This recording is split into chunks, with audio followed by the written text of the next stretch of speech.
Hey there, beautiful. I am homesick again, and I'm starting to feel better, and so I'm trying to make my day productive. So I'm gonna go to a coffee shop, try to get a few things done, and I'm also gonna stop by and talk to somebody about getting my car fixed. Before I do that, I clear my windows off here. Before I do that, I just wanted to shoot a video on something. I had a few things I wanted to tell you, but one thing I'm remembering right now is this. It's kind of a tough topic, and but I think it's a father's place to talk to their daughter about it. But I wanted to talk to you about romance, love, and sex a little bit here, and I'll just kind of approach it from a general sense right now because I don't know what age you're going to be when you're watching these, so I want to be mindful of what's helpful at what stage in your development. So I think definitely talking to your parents is good about human relationships and human sexuality.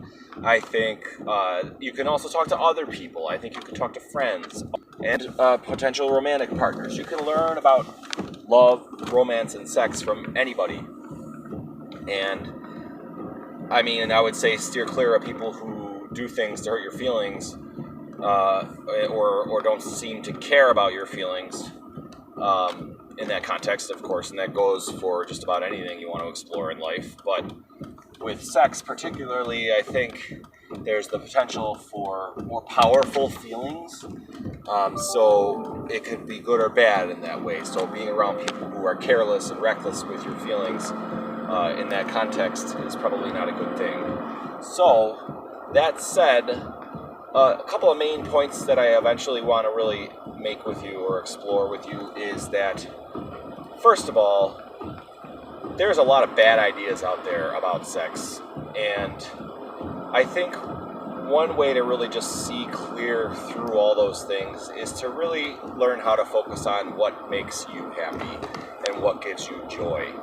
I think if you can trust your heart and your feelings, that is the best compass that you can use for your own morality, and that includes human sexuality. Generally, what feels good is good. And some people may really disagree with that, but it's a good compass. Almost anything I can imagine that has a good feeling to it. It tends to be also compatible with morality and what's considered morally good. And you can argue that there's exceptions. Of course there are, and drugs is the first example that I could think of, because drugs have a very destructive side, and they also feel very good much of the time. Sometimes they don't feel good either, and you consider that in the whole equation, and it kind of fits into this idea that I'm suggesting. But in any case, with human sexuality, I think trusting your own heart, trusting your own joy, trusting your own feelings, trusting your emotions, trusting your own sensations, trusting what you enjoy, what you want, what feels good to you, that if more people trust that, then the world will be a more beautiful place.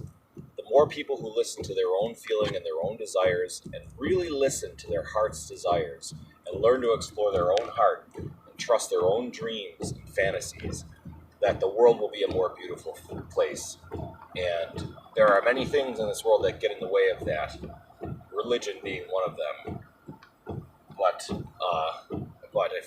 if you learn to trust yourself, I think that's a good compass, and especially in the context of love and romance and sex. Okay, see you later.